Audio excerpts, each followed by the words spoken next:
자, 오늘 출애굽기 강의 네 번째로 오늘 모세의 모습을 이제 살펴보도록 하겠습니다. 자, 모세는 히브리 노예의 삶과 그리고 애굽의 왕자의 삶을 모두 경험했습니다. 가해자의 자리에도 있어보고 피해자의 자리에도 있어보는 두 가지 경험을 하게 되어지죠. 그래서 하나님이 이렇게 모세에게 이중 언어와 이중 문화를 경험하도록 하셨고, 그렇게 민족의 지도자로 잘 세워질 수 있도록 준비시키셨습니다. 여러분, 애굽의 왕자까지 경험하며 지도자 수업을 받았다면 이제 하나님이 쓰실 준비가 다 된 거 맞겠죠? 우리가 생각할 때 그런 생각을 보통 많이 하게 되는데, 그러면은 느낌이 살짝 씁쓸하죠. 그러면 하나님 나라에서도 쓰임 받는 사람은 이집트의 궁궐 주류 사회에 들어가서 왕자 정도는 되어야 하는구나. 그 정도 학벌과 그 정도 사회적 지위가 되면 하나님은 무조건 쓰시는 걸까 하는 씁쓸한 생각이 듭니다. 그렇지, 흙수저보단 다이아몬드 수저가 훨씬 더 하나님 쓰시기에 좋을지도 모르겠다 싶기도 하고, 그만한 사회적 지위와 학벌을 가지면 하나님은 무조건 모세를 민족의 지도자로 쓰실 수 있는 거겠지라고 생각하고 나면 맞는 것 같으면서도 왠지 뒷맛이 씁쓸한 느낌이 들기도 하죠. 여러분, 이집트 왕자로서 경험이 된 것은 그에게 있어서 아주 필요하고 소중한 것이기는 하겠지만, 이스라엘의 출애굽을 인도할 수 있는 영적 지도자로서의 본질적 덕목은 아니었습니다. 그래서 여러분 잘 아시는 것처럼 왕자 수업 마친 40세의 모세를 하나님은 사용하지 않으셨습니다. 누가 봐도 최고의 사회적 지위에 올랐고, 그리고 왕자로서 최고의 수업을 받았고, 40세가 되었으니 너무 젊어서 미숙하지도 않고 너무 연배로 인해서 힘들지도 않고 딱 40세 패기도 있으면서 성숙한 사람, 하나님 쓰시기에 딱 좋은 사람이 아닐까 싶은데, 하나님은 그런 모세를 사용하지 않으셨다는 것이죠. 하나님, 제 인생의 황금기입니다. 지금 저를 들어 써주시면 30배, 60배, 100배의 열매를 보장합니다. Deal or no deal. 이렇게 딱 할 수 있는 상황인데 주님은 no deal 하신 것입니다. 너하고 거래 안 해 하고 쳐버린 것이죠. 하나님은 모세가 제일 황금기를 보내고 있었기에 어쩌면 그를 사용하지 않으신 것인지도 모르겠습니다.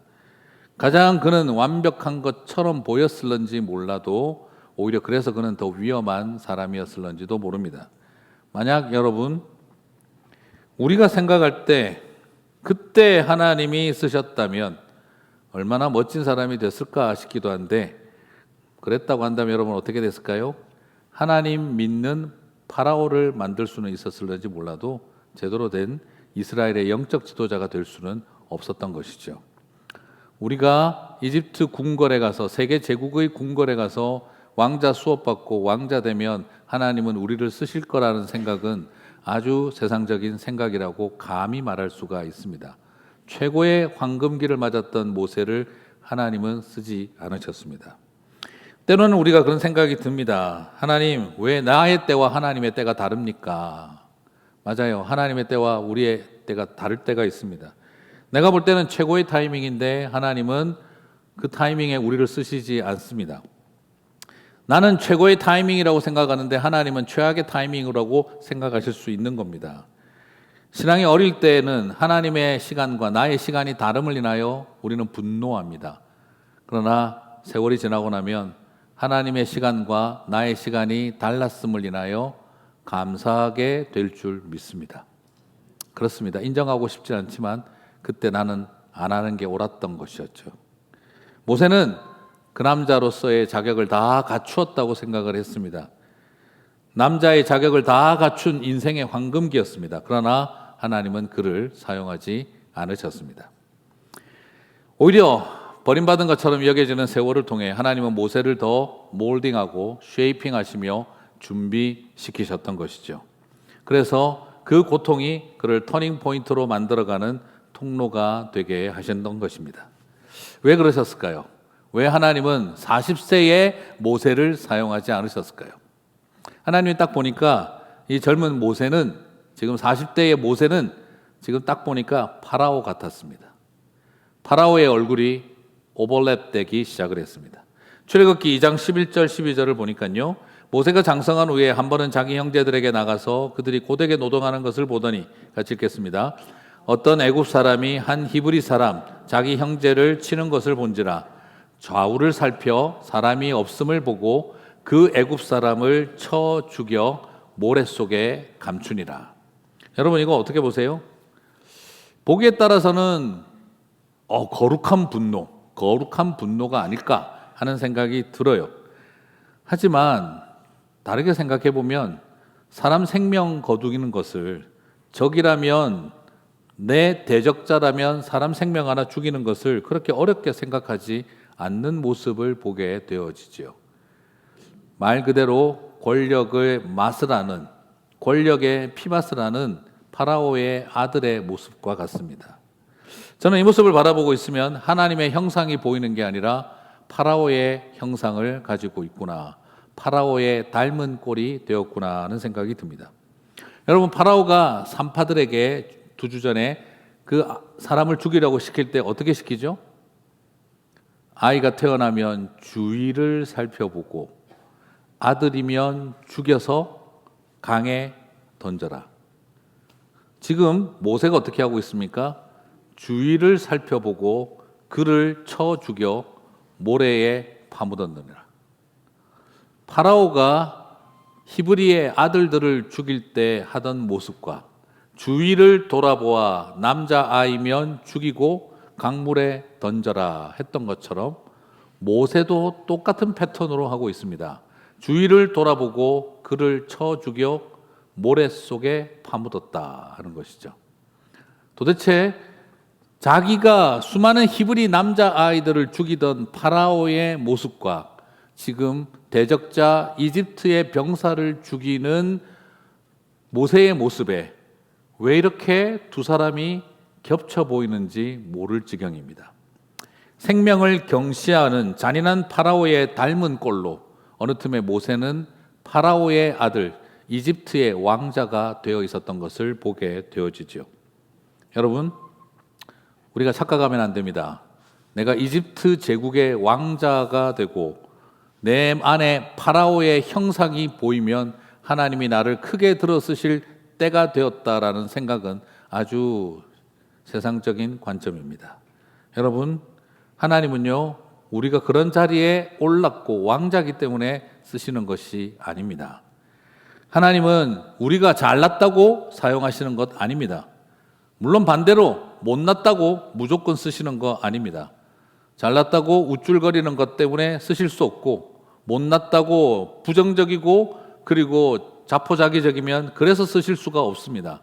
잘남이든 못남이든 그 잘남과 못남에 물이 빠지지 않으면 하나님은 사용하실 수 없죠. 모세는 40년간 애굽의 궁궐에서 왕자 생활하면서 그는 파라오로 물들었던 것입니다. 파라오의 바이러스가 들어갔던 것입니다. 파라오의 누룩으로 차버린 것이지요. 그래서 그는 사람을, 생명을 내 대적이면 죽여 파묻을 수 있다라고 생각하는 파라오의 아들의 모습, 이집트의 왕자의 모습이 나타나고 있었던 것이죠. 하나님 잘 믿는 파라오, 여러분, 그건 위험한 것입니다. 여러분, 잘 기억하시기를 바랍니다.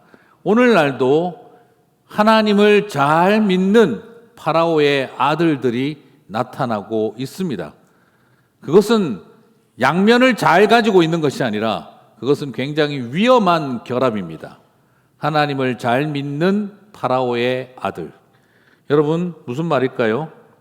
하나님의 자녀라고 하면서도 집에 가서, 교회에 가서, 사회에서 파라오 흉내를 내는 제왕적인 사람들이 많이 있습니다. 나는 기독교 신앙을 가져서 하나님의 나라 종된 길을 걸어가기보다는 기독교 제국을 건설하는 예수 잘 믿는 파라오가 되고 싶어하는 사람들은 기독교 신앙을 제국의 신앙으로 변질시킵니다. 우린 그 크리스텐덤이라고 말하는 것입니다. 여러분, 오늘 우리에게 중요한 것은 바로 그 점이죠. 이것은 지금 그가 파라오의 물이 올라버린 것입니다. 파라오의 독이 들고 누룩으로 가득 차버린 것이죠. 목사님이든 선교사님이든 장로님이든 집사님이든 감히 내 말 안 듣고 말이야 하며 대장 노릇하려고 들기 시작을 하면 그건 파라오의 누룩에 물든 하나님 잘 믿는 이집트 왕자가 되는 것입니다.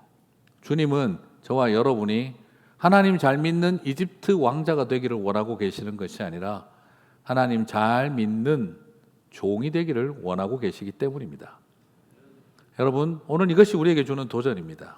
사랑과 생명을 귀하게 여기고 그리고 존중하는 사람들, 적이고 다른 입장에 있다고 함부로 말하고 함부로 행동하지 않는 소위 말하는 우리의 삶 속에 예의를 가진 사람들, 거룩한 분노라는 이름으로 한순간에 파라오 닮은 꼴 될 수 있다는 것을 늘 기억하고 긴장할 수 있어야 합니다. 물론 말할 수 있어요. 목사님, 너무 나쁘게 보지 마세요. 이게 다 우리 형제들을 위해, 우리 공동체를 위해, 우리 민족을 위해 그가 거룩한 분노를 가진 걸로 봐도 되지 않겠습니까? 여러분, 이게 파라오의 논리였습니다. 우리 이집트 민족을 위해 지혜롭게 하자. 저 사람들이 하도 잘 태어나 애를 잘 낳으니 남자아이들은 다 죽여버리자. 이거 너무 어렵게 생각하지 마. 우리가 어떻게 애를 죽이나 그렇게 유아살해라고 생각하지 마. 이게 우리 민족의 미래를 위해서 하는 일이야. 이것이 파라오의 논리였습니다. 어느 틈에 우리 또한 똑같이 파라오의 논리를 가지고 그렇게 살아갈 수 있게 되는 것이죠.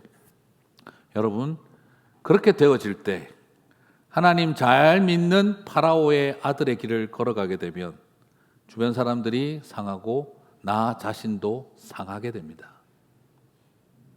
만약 이때 이 40살 때 모세를 쓰셨다면 하나님이 통치하시는 이스라엘은 없고 이집트에서 성공하여 파라오 된 예수 잘 믿는 하나님 잘 믿는 파라오의 나라가 있었을 뿐일 것입니다. 그래서 하나님은 40세 모세를 사용하지 않으셨습니다. 이러고 나면 어떻게 되겠습니까? 자기도 상하고 주변 사람들도 상하는 거죠. 자기도 상하는 겁니다. 이 일을 지나고 나서 모세는 어떻게 되느냐? 혈통적인 동족인 이스라엘에게 배신을 당합니다. 그리고 두 번째, 자기를 키워준 이집트 왕실에게도 배신을 당하게 됩니다. 40세 때 가장 물 오른 정치인으로 나라와 민족을 위해 한번 살아보겠다고 나섰을 때 그 결과는 자기 동족에게 배신당하는 일이었고 이집트 왕실에게 처절하게 배신당하는 길이었습니다. 나를 낳아준 동족도 나를 배신하고 나를 길러준 가족도 나를 배신합니다. 히브리 사람 흉내내다가 실패하고 파라오 흉내내다가 실패했습니다. 히브리 사람들 눈에 보기에는 무서운 파라오로 보였고 이집트 사람들 눈에는 히브리인들을 선동하는 내란 음모 주동자로 보이게 된 것이죠. 인생은 참 아이러니합니다. 같은 동족에게는 무서운 파라오로, 그리고 이집트 사람들에게는 내란을 주도할 위험한 불순분자, 그런 모습으로 보이게 된 것이죠. 먼저 그는 동족 이스라엘에게 배신을 당합니다. 출애굽기 2장 13절 14절 이튿날 다시 나가니 두 히브리 사람이 서로 싸운지라 그 잘못한 사람에게 이르되 네가 어찌하여 동포를 치느냐 하매, 같이 읽겠습니다. 그가 이르되 누가 너를 우리를 다스리는 자와 재판관으로 삼았느냐? 네가 애굽 사람을 죽인 것처럼 나도 죽이려느냐? 모세가 두려워하여 이르되 일이 탈로 되었도다. 모세 덕택에 살아남은 자기 동족이 모세를 팔고 있어요. 이게 재미난 거는 뭐예요? 13절 한번 보시면 모세가 잘못한 사람한테 말을 했어요. 그죠? 근데 잘못한 사람들이 네가 잘못했는데 이렇게 왜 하냐 하면은 잘못했다고 할까요? 안 할까요? 네. BC 1400년경이나 AD 2024년이나 똑같아요. 그 잘못한 사람에게 네가 어찌 동포를 치냐니까 뭐라고 하죠? 내만 잘못했냐? 너도 사람 죽였더만. 그러고 나오는 거예요. 예. 뭐 나보고 사람 쳤다고 그래? 너는 죽였잖냐? 그러고 나오는 겁니다. 동서고금을 막론하고 나쁜 짓 한 사람이 네가 나쁜 짓 했네 하면 죄송하다고 말하는 인간이 없습니다. 나는 사람 쳤지 너는 죽였잖아. 지금 이러고 있는 거예요. 자, 이것이 여러분, 그러니까 지적 아무리 해봐야 소용이 없는 거예요. 네. 이게 사람의 모습은 그때나 지금이나 똑같다는 걸 보여주고 있죠. 그리고 이런 어떤 모습 속에 그가 말합니다. 누가 우리를 다스리는 자.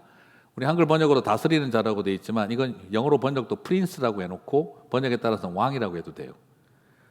누가 너를 우리의 왕으로 삼았느냐. 여러분, 고대 사회에서 이 말 함부로 하면 어떻게 되죠? 역적이 됩니다. 위험한 말이 되죠. 지금 이 사람이 어떻게 하고 있습니까? 자기가 사람을 치는 잘못을 덮기 위해 모세가 살인자라는 것을 밝히고 밀고 하고, 두 번째, 모세가 왕이 되려고 이 짓을 한 것이 아니냐라고 음모를 만들어내고 있습니다. 사람은 BC 1400년경이나 지금이나 똑같습니다. 음모를 만들어내고 있습니다. 그리고 모세를 동포로 여기지도 않고 지도자로 여기지도 않습니다. 그리고 이 속에서 그는 오히려 자신은 나는 너의 부하가 아니라 너의 비밀을 폭로하여 파라오에게 충성을 다하려는 사람이라는 뉘앙스를 보여주고 있습니다. 무슨 말이죠? 자신이 지은 잘못을 인정하기보다는 상대의 잘못을 드러내고 음모를 만들어내어 그 사람을 죽이게 만드는 일까지 하고 있다는 거죠. 그래서 그는 이제 파라오의 부하가 되기를 거의 작정한 것 같습니다. 참 놀랍게도 힘없고 가난한 사람들이 더 독재자를 지지하는 사회 현상은 BC 1400년경부터 있어 왔구나 하는 걸 보게 되어지죠. 어차피 파라오에게 죽을 거 한 번 정도 꿈틀이라도 해봐야 될 텐데 그들은 그렇게 하지 않습니다. 오히려 파라오를 위해서 반역자가 될 가능성이 있는 모세를 밀고 해서, 그리고 자기가 동족에게 잘못하는 사람이 아니라 이집트인들에게 파라오에게 인정받는 길을 가고 싶어하는 이 사람의 모습을 보게 되어지죠. 물론 이해할 수도 있어요. 워낙 오랫동안 고통받고 살아가다 보니까 어설프게 반란 일으키는 사람들 옆에서 도와줬다가 불이익 당하는 경험들이 있었기에 지금 모세의 이런 모습을 보면서도 괜히 너 도와주다가 내가 불이익 당할까 무서우니 차라리 애굽 사람들에게 얘가 이집트 병사 죽였고요, 우리의 다스리는 자, 프린스, 우리의 왕자, 이 히브리의 왕자, 히브리의 다스리는 자, 왕이 되려고 하고 있습니다 라고 밀고를 하게 되면 내 앞길은 풀린다라고 생각하고 있는 모습이었다는 거죠. 여러분, 참 신기하게도 히브리 사람들은 파라오에게 죽는 것은 어쩔 수 없는 운명으로 받아들이면서 모세로 인해 죽는 것은 용서할 수 없는 그런 분위기가 만들어진 것이죠. 애굽 사람을 죽인 것처럼 나도 죽이려고 하고 묻는 그 모습 속에 비겁한 동족의 배신을 경험하고 있는 것입니다. 사랑하는 성도 여러분, 바로 이거죠.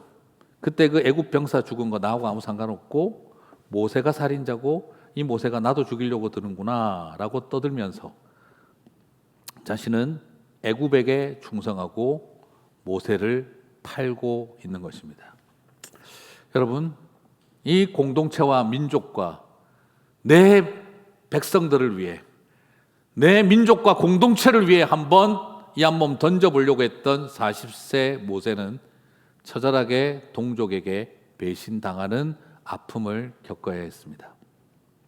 그리고 두 번째로 자기 동족에게 배신당한 것은 이젠 또 다른 가족인 자신을 입양해준 이집트 왕족의 배신으로 이어집니다. 출애굽기 2장 15절 같이 읽겠습니다. 바로가 이 일을 듣고 모세를 죽이고자 하여 찾는지라 모세가 바로의 낯을 피하여. 자, 여러분, 여기서 궁금한 게 누가 이 파라오에게 이거를 리포트를 했을까요? 여러분 한번 생각해 보세요. 고대 사회에서 제국의 이집트 왕자급이 되는 사람이 병사 한 명 죽였다고 생명의 위협을 느껴서 망명을 가는 게 그 시대에 이게 말이 돼요?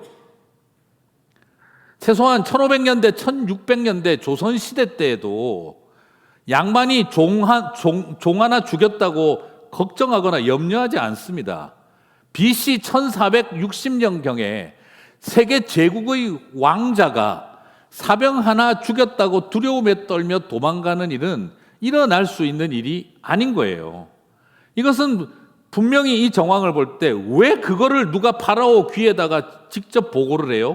그리고 그것 때문에 파라오가 화가 나서 모세를 잡아라, 죽여라 하고 친히 명령을 내리고 뭐 굳이 이렇게까지 나설 이유가 뭐가 있을까? 이건 분명히 모세의 행동을 한 사람을 죽인 살인으로 이해한 것이 아니라 모세가 지금 역적 모의를 일으키고 반란을 주도하고 있다는 국가적 내란으로 해석되어진 것이 거의 맞다고 여겨집니다.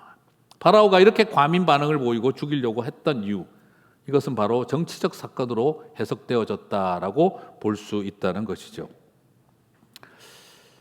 우리 목사님이 사극을 너무 많이 보신다 이런 생각을 지금 또 하실 수도 있습니다만, 이거 드라마를 좋아하는 사람들이 딱 안 나오는 방식인데, 맞아요. 성경을 이해함에 있어서 사극이 충분히 도움이 됩니다. 예, 이건 충분히 도움이 돼요. 자, 실제로 그렇지 않겠어요? 히브리인 출신의 왕자가 하나 있고, 그리고 이집트 정부도 CIA 내지는 보안사 같은 게 분명히 있었을 건데 항상 끊임없이 모세는 요주의 인물로 여겨졌고, 그리고 그의 이 행동은 딱 엮어서 국가 내란 음모죄로 엮어서 죽여버리기에 딱 좋은 케이스였습니다. 시나리오 만드는 작전 세력들에게는 이건 최고의 먹잇감이었던 거죠. 그리고 이건 그냥 제 드라마 경험 때문에만 나오는 게 아니고요. 실제 역사적 배경을 봐도 가능성을 충분히 볼 수 있습니다. 모세의 이 살인 사건이 일어났던 때가 애굽의 파라오가 지난번 제가 첫 번째 메시지 전할 때 투투모세 3세였을 거라고 제가 말씀을 드렸죠. BC 1504년에서 1448년경에까지 살았던 투투모세 3세인데, 그때 정황을 보면 이걸 알 수 있어요. 투투모세 3세가 있고 아버지는 당연히 2세겠죠. 그다음 그 할아버지는 투투모세 1세 거예요. 그죠? 1, 2, 3세가 제18왕조를 세운 사람들인데, 투투모세 1세의 딸이 누구냐 그러면 하트셉스투라고 하는 공주입니다. 바로의 딸이 모세를 건져 양자로 입양했다 할 때 바로 그 하트셉스투 공주가 나오는데, 이 공주는 투투모세 2세와 결혼을 해요. 근친 결혼을 한 거죠. 그죠? 그래서 근친 결혼을 했는데 투투모세 2세와 하트셉스투 사이에는 아들이 태어나지 않았어요. 불임이었어요. 그 결과로 인해서 하트셉스투가 모세를 양자로 맞았을 거라고 추정하는 일이 가능하다는 걸 볼 수가 있습니다. 그러면 투투모세 3세는 누구냐? 아들인데 하트셉스투에 통해서 태어난 아들이 아니라 또 투투모세 2세가 궁녀하고 잘 돼가지고 태어난 아들이에요. 네, 그러니까 하트셉스투 입장에서는 내 배 아파서 낳은 자식이 아니라 그냥 궁녀랑 자기 남편이 낳은 아이예요. 그런데 투투모세가 아들 3세를 낳고 난 다음에 빨리 죽어요. 돌아가셨어요. 그 결과 아직 투투모세 3세는 어린아이에 불과하고 왕의 역할을 할 수가 없게 되자 투투모세 1세의 딸이며 투투모세 2세의 아내인 하트셉스투가 우리 한국의 인현왕후처럼 섭정을 시작을 하는 겁니다. 예, 다 느낌 오시죠? 그죠? 섭정을 시작을 하고 투투모세 3세는 장성할 때까지 그냥 엄마 밑에서 섭정 대상이 되어진 거예요. 그렇기 때문에 모세는 커가면서 나이가 들어갈수록 더 역할과 위치가 높아지고 그 덕택에 모세도 잘 나가는 왕자가 됐겠죠. 그런데 투투모세 3세가 이제 나이가 들어가면서 어떻게 했습니까? 친어머니도 아닌 저 어머니는 끝까지 이 권력을 내놓지 않으려고 들고, 그러면 아들 투투모세 3세는 어떻게 하든지 어머니를 쫓아내야죠. 그런데 눈에 딱 가시같이 걸리는 게 뭐겠습니까? 양자로 들어와 있는 모세겠죠. 저 둘을 엮어서 한 번에 날려버릴 방법이 없을까? 작전 세력들은 충분한 그림을 만들고 있을 때 모세가 자기 백성들과 함께 모의를 하며 그 백성들은 언제 우리가 너를 왕으로 삼았냐라는 말을 뱉어놓기 시작하고 자기 민족을 위해 이집트 병사 하나를 죽였다는 것을 만들어내면 바로 투트모세 3세는 그때부터 모세를 죽이고 하트셉스트를 섭정해서 밀어내고 그리고 자기가 이제 드디어 권력을 완전히 휘두를 수 있는 자리에 가게 된 것이지요. 그리고 그 이후로 하트셉스트는 투트모세에게 모든 걸 내어주고 3년 뒤에 죽었다라고 합니다. 자, 이런 배경들을 살펴보게 되면 그냥 제가 드라마를 많이 본 결과로 이야기를 드리는 게 아니라 역사 연구를 좀 했기 때문에 하는 이야기다. 이렇게 여러분 목사 공부 열심히 하고 있다. 뭐 그렇게만 참고로 아시면 되겠습니다.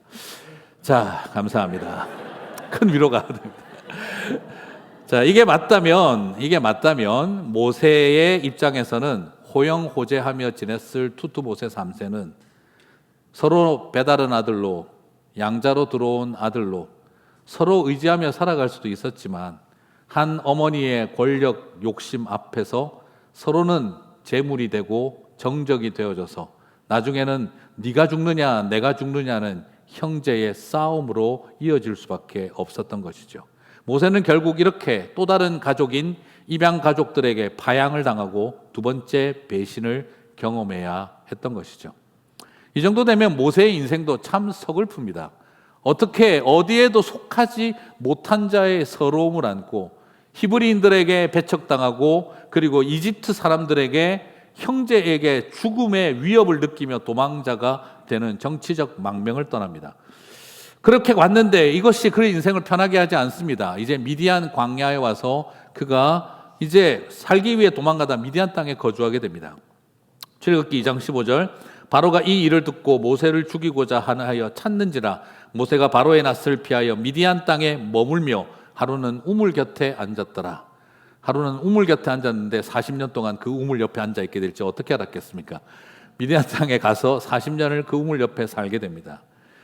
미디안 제사장 르우엘의 집에서 살게 되고 그 땅 그의 딸 십보라와 결혼하여 다시 미디안의 말과 문화와 목 축업을 배우며 이제 그의 직업은 목자, 목동이 됩니다.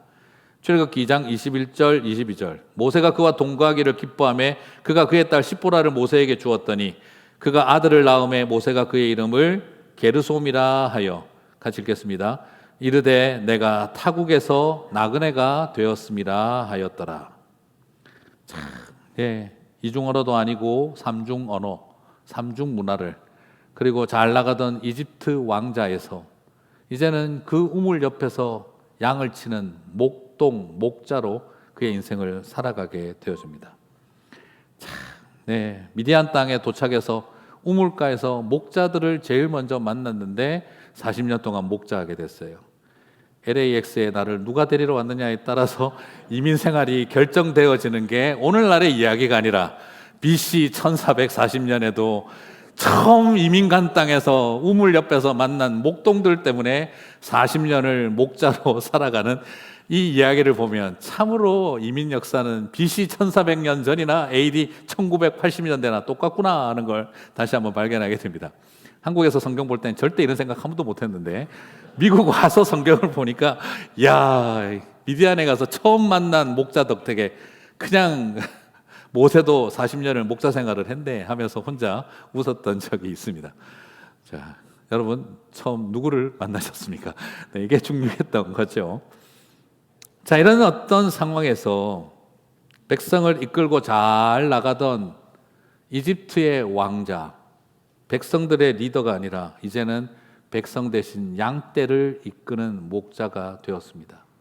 이 미디안이 얼마나 깡촌인지 그 최고의 이집트 제국의 CIA들이 아무리 찾아도 찾아낼 수 없는 완전 총구석이었던 것이죠. 어떻게 하든지 모세를 찾아라, 죽여라, 후환이 두렵다, 화근이 될까 두렵다. 그렇게 찾아도 40년 동안 찾아내지 못하는 자리. 그가 얼마나 멀리 구석구석 찾아가서 숨었는지를 짐작할 수 있는 상황인 것이죠. 추락했다라고 말하기보다 낮아지고 떨어지고 처박혔다라고 해도 될 만큼 그의 인상은 밑바닥의 밑바닥까지 모세는 내려갔습니다. 이 정도면 실패자, 끝장난 사람이라고 말해도 될 것 같습니다. 오늘 여기서 설교 끝내면 어떻게 되죠? 그렇지만 하나님의 역사는 누가 봐도 40년 썩어버린 인생, 잃어버린 40년 살아온 모세를 하나님은 그는 잃어버린 40년을 보낸 게 아니라 내가 준비시킨 40년을 보내었다라고 말씀하시며 그를 준비시키셨던 것을 우리는 보게 될 줄 믿습니다. 사랑하는 성도 여러분, 저는 여러분에게 부탁드리고 싶습니다. 주님은 이 40년 동안 그를 목자와 나그네로 훈련시키셨습니다. 목자로서 40년 생활을 하고 나그네 40년 생활을 했습니다. 여기서 놀라운 게 바로 뭐죠? 모세 개인의 탈애굽, 모세 개인의 탈출, 탈애굽은 그 40년은 이스라엘 민족의 출애굽을 준비하는 기간이었던 것입니다. 내 인생 여기서 완전히 종치는구나 생각했는데 하나님은 그 40년 탈출의 여정을 통해 그를 이스라엘의 출애굽의 여정을 만드는 통로가 되게 하신 것이죠. 여러분의 인생에서 가장 실패와 좌절의 밑바닥이 육신도 연약해지고 나이도 연로해지고 가진 것 다 빼앗기고 내려놓는 추락이라 말할 수 없는 바닥에 내동댕이 쳐진 그 순간도 하나님이 여러분을 훈련하고 준비시키는 또 다른 통로가 되게 하실 줄 믿습니다. 사랑하는 성도 여러분, 이것이 저와 여러분에게 있었으면 하는 주님의 능력입니다. 목자로 40년 보냈습니다. 그 덕택에 이제 모세는 출애굽할 때 광야 40년을 어떻게 백성들을 이끌어야 할지 알 수가 있었습니다. 그가 만약 이집트의 왕자로서 백성들을 광야로 데리고 나갔으면 다 죽였습니다. 그러나 그가 40년간 목자 생활을 했기에 뭘 먹으면 안 되고 뭘 마셔도 되는지를 알았고 계절의 변화와 기후의 변화와 그 수없는 사이에서 양들을 이끌듯이 백성들을 이끌어갈 수 있도록 훈련받았던 것입니다. 그리고 그는 말합니다. 아들 게르솜이라는 이름을 지으면서 내가 타국에서 나그네가 되었다라고 이름을 지었습니다. 맞아요. 40세 때 모세는요, 노예 생활하며 고통과 절망 속에 있는 이스라엘 백성들, 자신이 이끌어가야 할 백성들을 죽어도 이해하지 못했을 것입니다. 왕실 40년 생활을 통해 노예의 삶을 이해할 수 있겠습니까? 왕실 안에 왕자와 공주들의 삶은 이해할 수 있어도 백성들의 노예적 고통을 이해할 수 없었을 것입니다. 그러나 40년 동안 능력 없는 대릴 사위로 처가살이 40년 하면서 그는 비로소 남의 땅에 나그네로 사는 인생의 서름과 눈물과 고통을 이해할 수 있게 된 것입니다. 이집트의 왕자 생활로만 이스라엘 백성들을 인도할 수 없습니다. 우리는 대단한 능력만 가지면 훌륭한 지도자가 될 줄 알지만 하나님은 고통받는 백성들의 삶을 이해하지 못하면 모세는 영적 지도자가 될 수 없었던 것입니다. 하나님은 바로 타국에서의 나그네 인생 40년, 목자 생활 40년을 통해 출애굽 40년 여정을 이끌어갈 수 있는 지도자로 모세를 훈련시킨 것입니다. 그것이 바로 광야 신학교였던 것이죠. 사랑하는 성도 여러분, 꼭 기억하시기 바랍니다. 내가 한번 희생하고 헌신해 보겠다고 했던 사람들에게 배신당하고, 그리고 나를 키워준 사람들에게 배신당하며 호영호재했던 사람들이 날 죽이려고 드는 그런 일들을 경험하게 된다 할지라도 그래서 내 인생은 이렇게 미디안 광야 40년 동안 썩는구나 하는 생각이 든다 할지라도 주님은 그 절망의 밑바닥에서 다시 약속의 말씀의 싹을 틔우는 분이신 줄 믿습니다. 오늘 저와 여러분에게 그 소망이 우리 가운데 있었으면 좋겠습니다. 그리고 그의 이 40년 삶은요, 다음 40년을 위한 예비 준비뿐만 아니라 오실 예수님에 대한 준비였습니다. 여러분, 계속 말씀드리죠. 출애굽기는 창세기의 속편이면서 복음서의 예고편이라고 말씀드렸죠. 맞습니다. 우리는 왜 예수님이 우리를 위해서 목자가 되어 주셨는지, 왜 예수님이 말구유에 태어나셔서 30년 동안 우리와 함께 사셨는지를 우리는 오늘 이제 모세 이야기를 통해 타이폴로지, 그 모형을 보게 되어지는 것입니다. 그렇습니다. 하나님이 우리의 인간을 이해할 수 있습니까? 없습니까? 충분히 이해하실 수 있죠. 충분히 생각으로, 머리로, 하나님의 능력으로 다 이해할 수 있죠. 그런데 하나님은요, 저와 여러분, 우리 가운데 들어오셔서 30년 동안 몸을 입고 사시면서 머리로 저와 여러분을 이해하는 것이 아니라 몸으로 우리를 알려고 하셨습니다. 우리가 얼마나 왜 연약한지, 우리가 얼마나 완악한지를 예수님은 몸으로 다 아셨습니다. 하나님은 당신의 능력으로 얼마든지 알 수 있습니다. 그러나 머리로 알려고 하지 않으셨습니다. 몸으로 알려고 하셨습니다. 왜 굳이 몸으로 알려고 하셨을까? 그 모습을 하나님은 모세를 통해 우리에게 예표하고 있는 것입니다. 그래서 주님은 저와 여러분을 위한 목자가 되어주셨던 것입니다. 이 험한 세상 가운데 선한 목자가 되어주셨던 것, 그래서 모세의 이야기를 보니 예수님이 보이는 것입니다. 사랑하는 성도 여러분, 이렇게 이 과정을 통해 하나님은 모세를 저와 여러분을 위해서도 준비해 주셨던 것이죠. 여러분, 이제 말씀을 마무리하겠습니다. 오늘 마무리는 배추 이야기 좀 하고 마치겠습니다. 제 아내한테 물어봤어요. 저희 아내가 김치를 제가 볼 때는 아주 괜찮아서, 네. 김치를 잘 담그려면 어떻게 해야 돼? 그러니까 일단 배추를 싱싱한 걸 사야 돼. 파릇파릇하고 새파랗고 속이 꽉 찬 배추를 먼저 재료가 좋아야 돼. 그러더라고요. 그래서 저희 아내는 가끔 마트 갔다가 배추가 말을 건대요. 나를 담아야 할 걸? 이렇게. 예쁘지 않니? 나를 담아야 할 것? 이렇게 자꾸 말을 건대요. 네. 그러면 그냥 아무 생각 없이 또 사가지고 와서 또 허리 아프다고 하면서 또 담고 있어요. 그런데 일단 그렇게 해야 된대요. 근데 그 다음은 배추가 죽어야 김치가 산대요. 시퍼런 배추가 죽어야 김치가 산대요. 중요한 교훈이에요. 배추가 죽어야 김치가 산다. 네. 무슨 말이냐? 그 시퍼렇고 싱싱하게 빳빳한 배추가 소금물에 들어가서 푹 죽어야, 숨이 다 죽어야 김치가 산다는 거예요. 배추가 안 죽고 살아있으면 썩어요. 아무리 싱싱하고 파릇파릇해도 그거 그냥 놔두면 살리려고 들면 썩어요. 그런데 그 배추가 죽으면 살아요. 수많은 생명들로 유산균이 가득한 것으로 살아요. 그때 많이 생각했습니다. 숨죽은 배추가 되어야 김치가 되는 것. 어쩌면 오늘 모세의 인생을 쳐다보고 있으면 40세 파라오 닮은 꼴일 때 시퍼런 배추였죠. 그때 이스라엘의 지도자가 됐으면 하나님 나라는 없고 하나님 믿는 사람이 파라오가 되어 세운 이스라엘, 이집트 제국만 남았겠죠. 그러나 그가 완전히 죽었을 때 하나님은 당신의 나라와 통치를 이룰 하나님 나라를 세우게 하셨던 것입니다.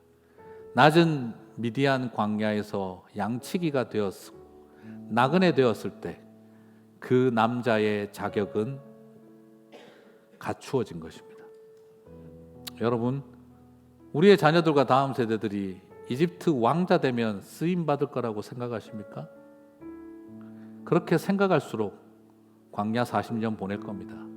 저주를 한다, 목사님이 저주를 해. 그게 아니라 우리의 마음속에 진짜 생각 다시 해야 됩니다. 이집트 왕자 되면 크게 쓰실 것이 아니라 내가 나그네 된 것을 알고 내 이 시퍼렇게 살아있는 내가 죽지 않으면 하나님 쓰실 수 없다는 것.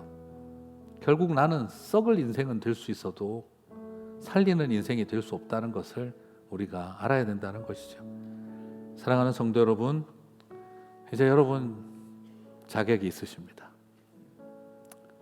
그 자격을 가지고 여러분 살아가시게 되길 바랍니다.